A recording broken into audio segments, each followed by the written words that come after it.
ଶ୍ରାବଣର ବର୍ଷା ପଡ଼େ ଝରି ଆଶ୍ରମର ତରୁ ତୃଣ ପରେ ହିଙ୍ଗୋତିର ଦୀପ ଉଠେ ଥରି ମହର୍ଷିର ତିମିରିତ ଘରେ ମୃଦୁ ଭାସେ ସୂଚାଇଲେ ଆସି ଋଷି ପତ୍ନୀ ସତୀ ଅରୁନ୍ଧତୀ ରନ୍ଧନ ଯେ କରିବି କିପରି ଲବଣ ତ ନାହିଁ ମହାମତି ଶ୍ରାବଣର ବର୍ଷା ପଡ଼େ ଝରି ଆଶ୍ରମର ତରୁ ତୃଣ ପରେ ହିଙ୍ଗୋତିର ଦୀପ ଉଠେ ଥରି ମହର୍ଷିର ତିମିରିତ ଘରେ।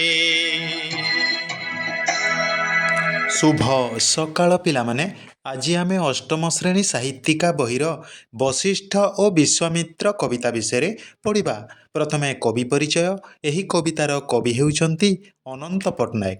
କବି ଅନନ୍ତ ପଟ୍ଟନାୟକ 1912 ମସିହାରେ ଜନ୍ମଗ୍ରହଣ କରି 1987 ମସିହାରେ ମୃତ୍ୟୁବରଣ କରିଥିଲେ।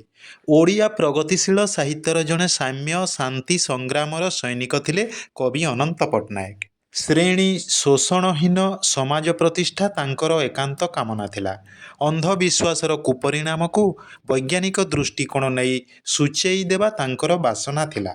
ତାଙ୍କ ଶାଣିତ ଲେଖନୀର ମୁଖ୍ୟ ସ୍ୱର ଥିଲା ମାନବବାଦର ଜୟଗାନ କରିବା। ମାର୍କସୀୟ ଦର୍ଶନ ଆଧାରିତ ତାଙ୍କ କବିତାଗୁଡ଼ିକ ନୂତନ ଛନ୍ଦ, ଚେତନଶୀଳ ଦୃଷ୍ଟିଭଙ୍ଗୀ, ଭାଷାଗତ ଭିନ୍ନତା, ମଧୁର ଶୈଳୀ ଓ ସମ୍ପୂର୍ଣ୍ଣ ନୂତନ ରୂପରଙ୍ଗରେ ରୂପାୟିତ ଥିଲା। ତାଙ୍କର ଅଧିକାଂଶ କବିତାରେ ନୂତନ ଯୁଗ ଓ ନୂତନ ସମାଜ ପାଇଁ ସଶ୍ରଦ୍ଧ ଆହ୍ୱାନ ଦୃଷ୍ଟିଗୋଚର ହୁଏ। ତେବେ ପିଲାମାନେ ଆସନ୍ତୁ କବିତାଟିକୁ ଆବୃତ୍ତି କରିବା। ଶ୍ରାବଣର ବର୍ଷା ପଡ଼େ ଝରି ଆଶ୍ରମର ତରୁ ତୃଣ ପରେ ହିଙ୍ଗୋତିର ଦୀପ ଉଠେ ଥରି ମହର୍ଷିର ତିମିରିତ ଘରେ ମୃଦୁ ଭାସେ ସୂଚାଇଲେ ଆସି ଋଷି ପତ୍ନୀ ସତୀ ଅରୁନ୍ଧତୀ ରନ୍ଧନ ଯେ କରିବି କିପରି ଲବଣ ତ ନାହିଁ ମହାମତି ଶ୍ରାବଣର ବର୍ଷା ପଡ଼େ ଝରି ଆଶ୍ରମର ତରୁ ତୃଣ ପରେ ହିଙ୍ଗୋତିର ଦୀପ ଉଠେ ଥରି ମହର୍ଷିର ତିମିରିତ ଘରେ। ପୁଣି କବିତାର ଅନ୍ୟ ପଦକୁ ଆବୃତ୍ତି କରିବା। ଉତ୍ତରିଲେ ମହର୍ଷି ବଶିଷ୍ଠ ପ୍ରଶାନ୍ତିର ମଧୁମୟ ସୁରେ ମାଗି ଆଣ କିଞ୍ଚିତ ଲବଣ ପାଶେ ଯାଇ ବିଶ୍ୱାମିତ୍ର ଘରେ ରୋଷେ ଦେବୀ ସ୍ଫୁରିତ ଧରେ ଜଣାଇଲେ କାହିଁ ଯିବି କାହିଁ ଗୋଟି ଗୋଟି ପୁତ୍ର ଗଣ ହତ୍ୟା କଲା ଯେଉଁ ଆତତାୟୀ ଉତ୍ତରିଲେ ମହର୍ଷି ବଶିଷ୍ଠ ପ୍ରଶାନ୍ତିର ମଧୁମୟ ସୁରେ ମାଗି ଆଣ କିଞ୍ଚିତ ଲବଣ ପାଶେ ଯାଇ ବିଶ୍ୱାମିତ୍ର ଘରେ ଜନନୀ ମୁଁ ଶୋକାତୁରା ଆଶ୍ରମେ ଯିବି କେଉଁ ପରି ଅଦ୍ଭୁତ ଏ ଆଦେଶ ମହର୍ଷି ଭାଗ୍ୟର ଏ ଉପହାସ ପରି ଭାଗ୍ୟର ଏ ନୁହେଁ ଉପହାସ ତାର ଧର୍ମେ କଲ୍ୟାଣ ମୁଁ ଚାହେଁ ମୋ ଆଖିରେ ନୁହେଁ ଆତତାୟୀ ଭଲ ପାଏ ତାକୁ ଭଲ ପାଏ ଜନନୀ ମୁଁ ଶୋକାତୁରା ତା ଆଶ୍ରମେ ଯିବି କେଉଁ ପରି ଅଦ୍ଭୁତ ଏ ଆଦେଶ ମହର୍ଷି ଭାଗ୍ୟର ଏ ଉପହାସ ପରି। ତାପସ ବଶିଷ୍ଠଙ୍କ ସୁପରାମର୍ଶରେ ବିସ୍ମୟ ବିଧୁରା ପତ୍ନୀ ଅରୁନ୍ଧତୀ।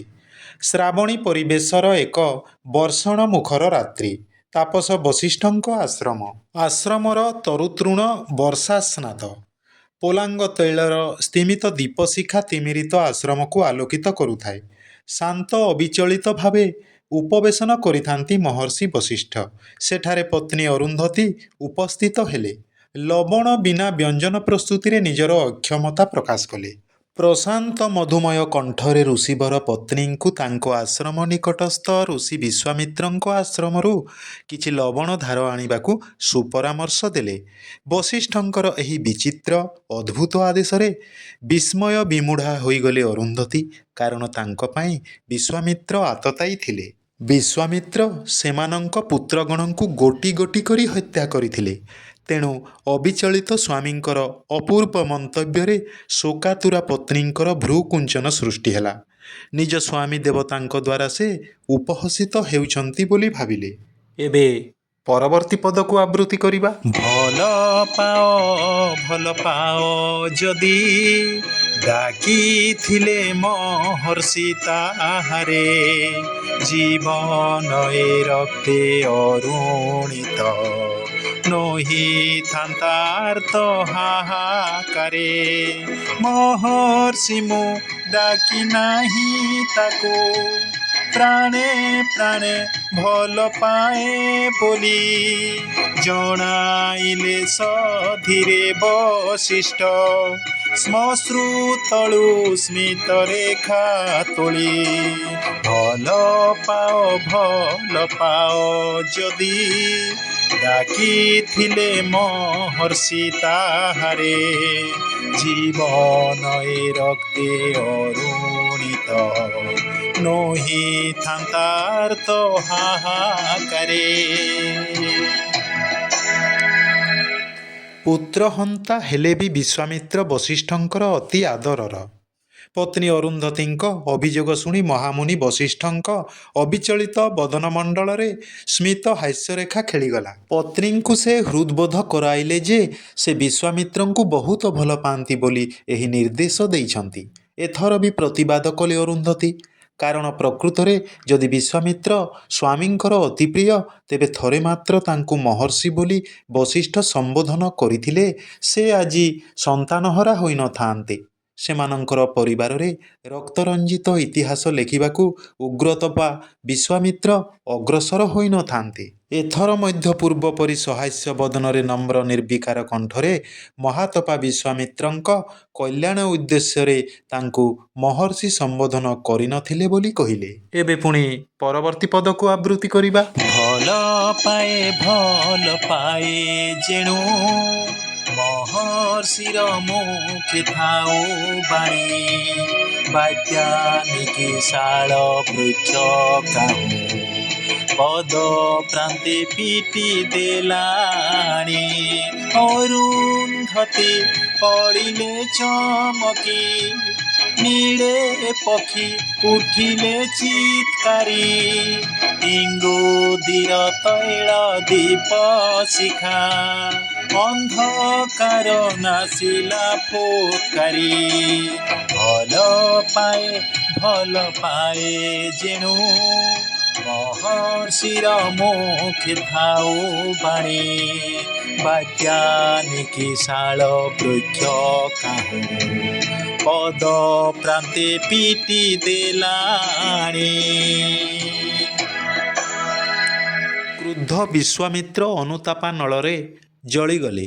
ବିଶ୍ୱାମିତ୍ର ବଶିଷ୍ଠ ଓ ଅରୁନ୍ଧତୀଙ୍କ ଉକ୍ତି ପ୍ରତ୍ୟୁକ୍ତି ଶୁଣିପାରିଥିଲେ। ଅନୁତାପା ନଳରେ ଜଳିଗଲେ ସେ। ହଠାତ୍ ଝଡ଼ ବେଗରେ ଶାଳତରୁ ଭୁଲ ଲୁଣ୍ଠିତ ହେଲା ପରି ବଶିଷ୍ଠଙ୍କ ପଦଯୁଗଳରେ ଲୋଟିଗଲେ କ୍ରୋଧାନ୍ଧ ବିଶ୍ୱାମିତ୍ର। ତାଙ୍କ ହସ୍ତର ଖଡ଼୍ଗ ଭୂପତିତ ହେଲା। ହତଚକିତ ହୋଇଗଲେ ଅରୁନ୍ଧତୀ। ଶବ୍ଦାୟିତ ହୋଇଉଠିଲା ପକ୍ଷୀନୀଳ। ଇଙ୍ଗୁଦିର ଦୀପଶିଖା ତେଜିଆନ ହୋଇ ଉଠିଲା। ବିଶ୍ୱାମିତ୍ରଙ୍କ ନୟନ ଯୁଗଳର ଅନୁତାପଜନିତ ଅଶ୍ରୁଜଳରେ ବଶିଷ୍ଠଙ୍କ ପଦଧୌତ ହେଲା। ବାଷ୍ପାୟିତ କଣ୍ଠରେ କ୍ଷମା ଯାଚନା କଲେ ସେ। ତେବେ ପିଲାମାନେ ଆସନ୍ତୁ ପୁଣି ପରବର୍ତ୍ତୀ ପଦକୁ ଆବୃତ୍ତି କରିବା। କାହୁଁ ଏକ କୃତାନ୍ତ କୃପାଣ ଲୋଟି ଗଲା କୁଟୀର ଚତ୍ୱରେ ସ୍ପର୍ଶ କରି ମହର୍ଷିର ପଦ ବିଶ୍ୱାମିତ୍ର ଶ୍ରୁତରଳେ ନିର୍ଝରର ରୋଧ ଘୋଷ ସମ ଜଣାଇଲେ ଆବେଗ ଉଚ୍ଛ୍ୱାସ କ୍ଷମା କର ମତେ ନାଶ ମୋର ପାଶବ ପ୍ରୟାସ କାହୁଁ ଏକ କୃତାନ୍ତ କୃପାଣ ଲୋଟି ଗଲା କୁଟୀର ଚତ୍ୱରେ ସ୍ପର୍ଶ କରି ମହର୍ଷିର ପଦ ବିଶ୍ୱାମିତ୍ର ଶ୍ରୁତରଳେ ଭଲ ପାଅ ତୁମେ ଭଲ ପାଅ ପୁତ୍ର ତହୁଁ ବଳି ନୋହ ତୈରୁତ ପରିହାସ ଝିଙ୍ଗାସିତ କହୁନାହ ଛଳି ଶାଣିତଏ କର ବାଳ କରେ ଜାଣି ମୁଁ ଯେ ଆସିଥିଲି ଆଜି ଛିନ୍ନ କରି ମସ୍ତକ ତୁମର ରଖିବାକୁ ଜୀବନର ବାଜି ଭଲ ପାଅ ତୁମେ ଭଲ ପାଅ ପୁତ୍ର ତହୁଁ ବଳି ନୋହ ତୈରୁତ ପରିହାସ ଝିଙ୍ଗାସିତ କହୁନାହ ଛଳି। ବିଶ୍ୱାମିତ୍ରଙ୍କ ଦୁରଭିସନ୍ଧି ପଦାରେ ପଡ଼ିଲା। ବଶିଷ୍ଠଙ୍କ ପୁତ୍ରବତ୍ ସ୍ନେହ ବିଶ୍ୱାମିତ୍ରଙ୍କୁ ପରିହାସ ପରି ମନେ ହେଲା।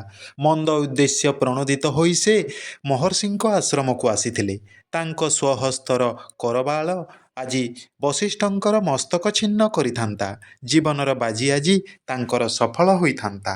ଈର୍ଷାରହିତ ହୋଇ ଋଷି ବିଶ୍ୱାମିତ୍ର ମହର୍ଷି ହେଲେ। ବସୁଧାରୁ ବିଶ୍ୱାମିତ୍ରଙ୍କୁ ତୋଳି ଧରିଲେ ବଶିଷ୍ଠ। ଆଲିଙ୍ଗନାବଦ୍ଧ କରି ତାଙ୍କୁ ସାଦରରେ ମହର୍ଷି ବୋଲି ସମ୍ବୋଧନ କଲେ। ଅରୁନ୍ଧତୀଙ୍କ ନେତ୍ରଯୁଗଳରୁ ଅଜାଣତରେ ଆନନ୍ଦାଶ୍ରୁ ଝରିଗଲା। ତାଙ୍କ ଅନ୍ତରରୁ ପୁଞ୍ଜୀଭୂତ ଆତ୍ମଗ୍ଳାନି ଓ ଅସନ୍ତୋଷ ଦୂରୀଭୂତ ହେଲା।